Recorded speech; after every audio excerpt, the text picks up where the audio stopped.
மூன்றாம் நூற்றாண்டு என்று சொல்லக்கூடிய மூன்றாம் நூற்றாண்டிலே மணிவாசகர் சொல்ல சிவபெருமான் அமர்ந்து எழுதிய அந்த திருவாசகம் நீங்கள் இன்று அனைவருமே சிவமாக இருந்து மணிவாசகர் சொல்ல சொல்ல நீங்கள் இந்த ஜீவாத்மா பரமாத்மாவாக இருந்து எழுதப் போகிறீர்கள்.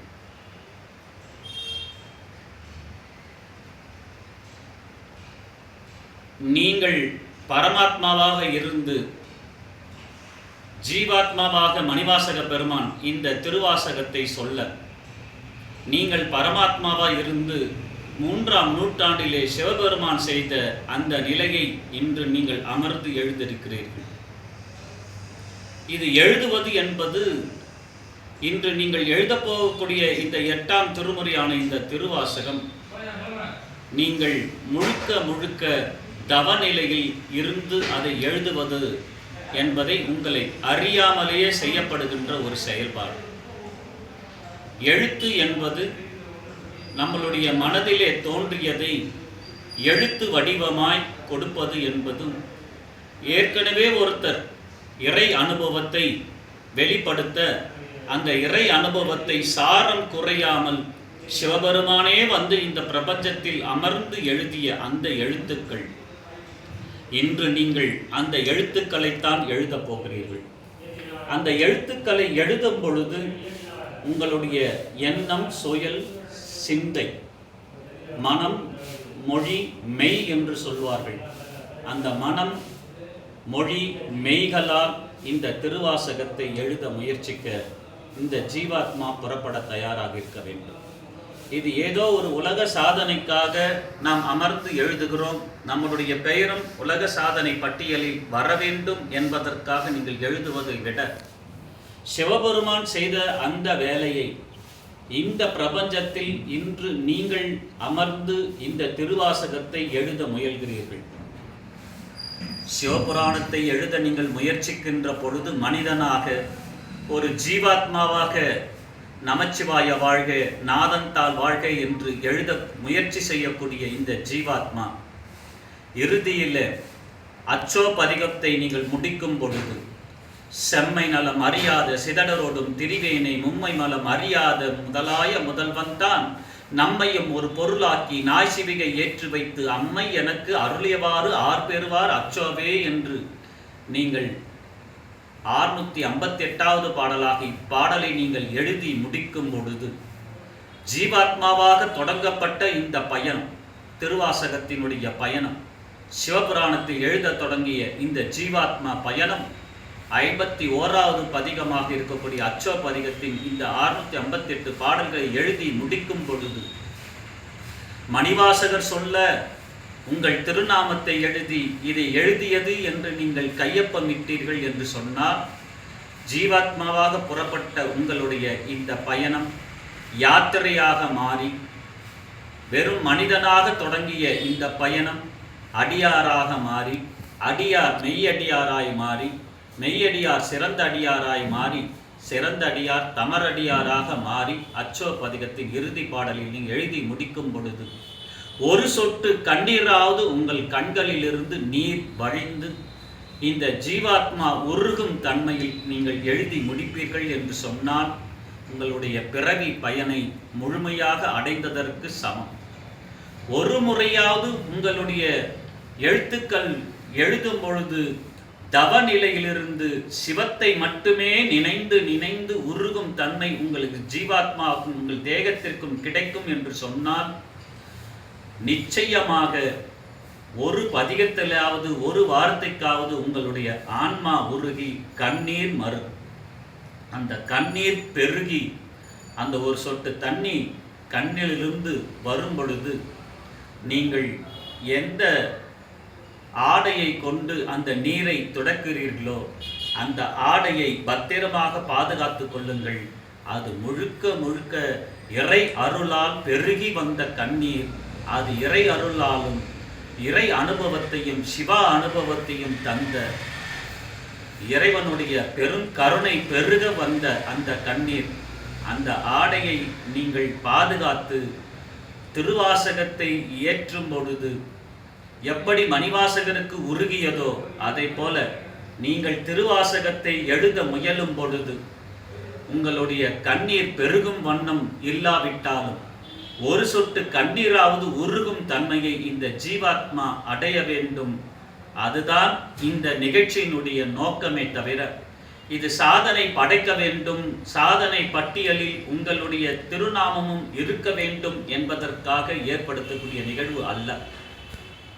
இப்படிப்பட்ட நிகழ்வில் நீங்களும் கலந்து கொண்டு இந்த ஜீவாத்மாவை உருகும் தன்மையை பெறுமாறும் மணிவாசக பெருமான் இட்ட கட்டளையினாலும் சிவபெருமான் இந்த பிரபஞ்சத்தில் செய்த வேலையை இன்று நீங்கள் சிவமாகவே அமர்ந்து எழுத முயற்சிக்கிறீர்கள். எவ்வளவு பாக்கியம் செய்த பிறவிகள், யாருக்கு கிடைக்கும் இப்படிப்பட்ட அந்த பிறவிகள் எல்லாம்? சிவபெருமான் இந்த 51 பதிகங்களை எழுத முயலும் பொழுது யாரெல்லாம் இதை ஓத வேண்டும், யாரெல்லாம் இதை செவி வழியாக கேட்க வேண்டும், யாரெல்லாம் தன் கரங்களால் எழுத வேண்டும் என்று பட்டியலை தயாரித்தானே, அந்த யாரெல்லாம் எழுத வேண்டும் என்று பட்டியலை தயாரித்த பொழுது இத்தனை நூற்றாண்டு கடந்த பிறகு இந்த நூற்றாண்டிலே அதை எடுத்து நம்மளுடைய ஜோதி அம்மா அவர்கள் மற்றும் இந்த நிகழ்ச்சிக்கு அழைத்த அந்த தலைமை பொறுப்பில் இருக்கக்கூடியவர்கள் எல்லோருக்கும் இறைவன் அந்த அருள் பாவித்து இன்று எழுத வைத்திருக்கிறான் என்று சொன்னான். இந்த ஒரு நிகழ்வு மூலமாக எத்தனை சிவத்தை இவர்கள் இன்று கொடுத்திருக்கிறார்கள். 15 பேர் 18 பேர் இருந்தால் கூட சிவமாக இருக்கக்கூடியவர்கள் இன்று நீங்கள் எழுதுபவர்கள் எல்லாம் சிவமாகவே அந்த பிரபஞ்சத்திற்கு தெரியப்படுத்த இருக்கிறீர்கள். நீங்களே சிவமாக அமர்ந்து சிவன் செய்த வேலையை இன்று நீங்கள் செய்ய போகிறீர்கள். அந்த சிவமே உங்களோடு கூட இருக்கட்டும், அந்த பரமாத்மா உங்களுக்குள் எழுந்து அருளட்டும். நீங்கள் இந்த பிரபஞ்சம் இன்புற்று இருக்க ஒவ்வொருத்தரும் பிரார்த்தனையாய் வைத்து நீங்கள் எழுதக்கூடிய அந்த 51 பதிகங்களும் பிரபஞ்சத்தில் இருக்கக்கூடியவர்களுக்கு இன்புற இருக்கக்கூடிய நிலையில் அருள் பாவிக்கட்டும். உங்களை பெற்றவர்கள், நீங்கள் பெற்றவர்கள், நீங்கள் வாழ்க்கை கொடுத்தவர்கள், உங்களுக்கு வாழ்க்கை கொடுத்தவர்கள், உங்களோடு உடன் பிறந்தவர்கள், உற்றார் உறவினர்கள், சொந்தங்கள், பந்தங்கள், உங்களோடு உறவு கொண்டாடியவர்கள், நட்பு கொண்டாடியவர்கள் என்று எல்லோரும் இன்று உங்களை பார்க்கக்கூடிய பார்வை சிவமாக பார்க்கக்கூடிய பார்வையாக இந்த பிரபஞ்சத்திலே சிவம் உங்களுக்குள் புகுந்து எழுத சொல்லியிருக்கிறான். சிவன் செய்த வேலையை நீங்கள் செய்யும் பொழுது தவ நிலையில் இருந்து அதை எழுத முயற்சிக்கிறீர்கள். அந்த தவம் முழுமையாக நிறைவு பெறும் பொழுது ஜீவாத்மா பரமாத்மாவாக மாறி எல்லோருக்கும் நீங்களும் எழுதுபவர்கள் எல்லோரும் நீங்களும் இந்த பிரபஞ்சத்தில் எல்லாருக்கும் குருவாக மாறி உங்களுக்குள் எல்லோரும் குரு நிலையை உயர்ந்து நீங்களும் பல பேருக்கு குருவாக உயர்ந்து வழி நடத்தி இந்த திருவாசகத்தை மற்றவர்களுக்கும் எழுதுமாறும் சொல்லுமாறும் உங்களுடைய பரமாத்மாவுடைய பயணம் யாத்திரை இருக்க வேண்டும். எழுதி முடித்த பிறகு நீங்கள் விடுகின்ற ஒவ்வொரு கண்ணீரும் உருகும் தன்மையும் நீங்கள் அடைந்த அந்த ஆத்ம இன்பத்தையும் இறை அனுபவத்தையும் எல்லோருக்கும் சென்று அடையும் வகையிலே நான் இப்படி எழுதியிருக்கிறேன், எழுதும் பொழுது சிவமே எனக்குள் புகுந்தது, கண்ணீர் மெருகியது என்று உங்களுடைய உணர்வுகளை மற்றவர்களுக்கும் நீங்கள் அதை பரிமாற்றம் செய்து அடுத்த ஒரு நிகழ்விலே இந்த 15 பேர் என்பது எத்தனை பேர் என்று அளவிட முடியாத அளவுக்கு எழுத அவர்களும் வரும் அளவுக்கு உங்களுடைய குரு ஸ்தானத்தில் இருந்து நீங்கள் அவர்களை வழிநடத்த வேண்டும் என்று சொல்லி இதையே எனக்கு வாய்ப்பாக கொடுத்த ஜோதி அம்மா அவர்களுக்கும் இந்த அமைப்பினுடைய நிறைய பேர் எனக்கு உடனே நினைவுக்கு வரவில்லை. அவர்களை அனைவரையுமே இறைவனுடைய இந்த கருணையினால் நான் அவர்களுக்கு ஈடுபட்டு மும்மலங்கள் தொடர்புகள் எல்லாம் அறுக்கப்பட்டு நீங்கள் எழுதும் நேரமெல்லாம் சிவத்தோடு இருக்கக்கூடிய நேரத்தை மட்டும் இறைவன் கொடுத்திருக்கிறானே, அதற்கு நாம் எத்தனை கோடி நன்றியை நாம் செய்ய முடியும். அதை நமக்கு நிகழ்வாக ஏற்படுத்தி கொடுத்த திருமதி ரத்தினம் அம்மா அவர்களுக்கும் ஜோதி அம்மா அவர்களுக்கும் எனக்கு இந்த இறை சிந்தையை மற்றவர்களுக்கு கொடுக்குமாறு மணிவாசக பெருமான் கட்டளைக்கு இணங்க இன்று உங்களோடு கலந்து கொள்வதில் ஆத்ம இன்பம் அடைகிறேன். இதைத்தான் நாங்கள் 2 ஆண்டுகள் 3 ஆண்டுகளுக்கு முன்னாடியே இந்த திருவண்ணாமலை திருப்பரந்துறை என்று அடியார்கள் குழுவிலே நாங்கள் இந்த திருவாசகத்தை எழுதுமாறு மணிவாசக பெருமான் இங்கே எழுந்தருளி கட்டளையிட்டான். எங்கள் 56 குடும்பங்களும் எப்பொழுதோ திருவாசகத்தை எழுதி எழுதி எழுதி அவர்கள் இறை அனுபவத்தை பெற்றார்கள். எழுதக்கூடிய இறை ஆற்றலை இறைவனே இருந்து அவர்களுக்கு துணையாக இருந்து அதை எழுதினான் என்பதை சொல்வதை விட இது தொடர் பயணமாக அன்று எல்லோரையும் எழுத சொல்லி இறைவன் இங்கே எழுந்தருளினான். இன்று அதே நிகழ்வாக இந்த திருவண்ணாமலை திருப்பரந்துரையில் அடியேன் அமர்ந்து உங்களையெல்லாம் எழுத சொல்வதற்கு மணிவாசக பெருமானே இங்கே திருவண்ணாமலை திருப்பரந்துரை நாயகனாக ஞான குருவாக இங்கே வீற்றிருக்கக்கூடிய மணிவாசக பெருமானுடைய கருணையும் அருளையும் நீங்கள் நேரடியாக பெற்றுக்கொண்டிருக்கிறீர்கள். நேரடியாக அவன் கருணையும் அருளையும் பெற்றுக்கொண்டிருப்பதனால் அங்கே எங்கெல்லாம் மணிவாசக வாசகம் செய்கின்றானோ அங்கெல்லாம் சிவபெருமான் மணிவாசகரோடு ஓடி வந்து விடுவான். நீங்கள் எழுதுகின்ற பொழுது மணிவாசக பெருமானுடைய குருவருளும் சிவபெருமானுடைய திருவருளும் ஒன்றென கூடி பெறுவதற்காக எழுத கொண்டிருக்கிறீர்களே, நீங்கள் எழுதி பரமாத்மாவோடு இணையுமாறு எம்பெருமானுடைய கட்டளை பிணங்க அவன் திருவடியை உங்கள் சிரத்தில் அனைவர் மீதும் படுமாறு மணிவாசக பெருமான் எழுந்தருளி அருள் பாவிக்கட்டும். எல்லோரும் இன்பு அந்த ஆத்ம இன்பத்தை எல்லோரிடம் பகிருமாறும் தர வேண்டும் என்று சொல்லி எனக்கு இதற்கு கொடுத்த அந்த இருவருக்கும் இறைவனுடைய கருணையினால் அவர்கள் எல்லோருமே நீங்கள் எழுதுபவர்கள், இந்த நிகழ்ச்சியை தொடங்குகிறவர்கள், இந்த நிகழ்ச்சியை தொடர்ந்து இதில் தலைமை பொறுப்பில் இருக்கக்கூடிய பல பேர் போட்டிருக்கிறார்கள்.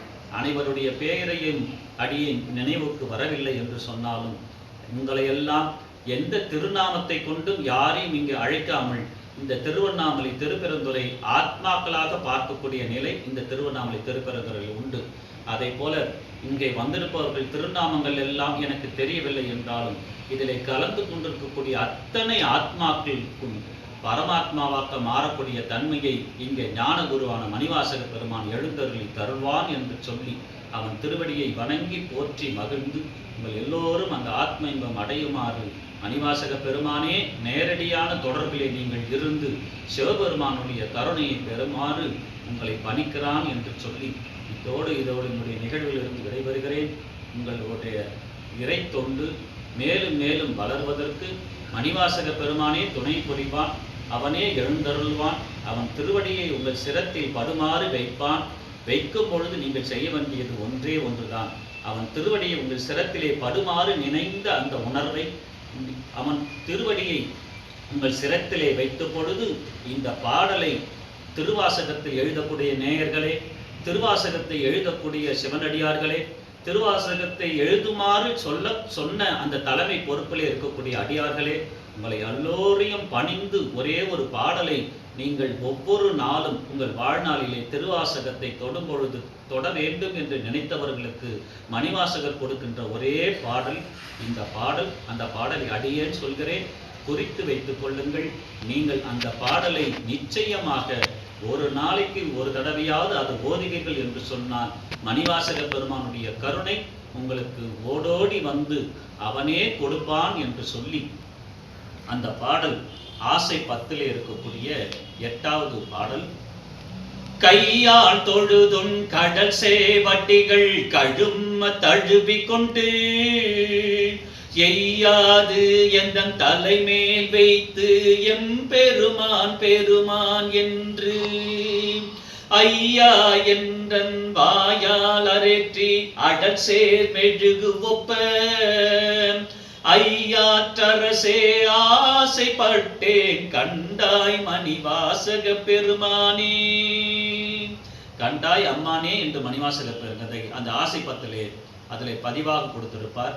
எனக்கு எப்பொழுது மணிவாசகரே சிவம் என்று நினைத்த காரணத்தினால் என் தாய் தந்தை குரு தெய்வம் எல்லா நிலையிலும் எனக்கு மணிவாசக பெருமானே என்று நினைத்த காரணத்தினால் கண்டாய் மணிவாசக பெருமானே என்ற அந்த வார்த்தையை மாற்றி அடியை உரைத்திருக்கிறேன்.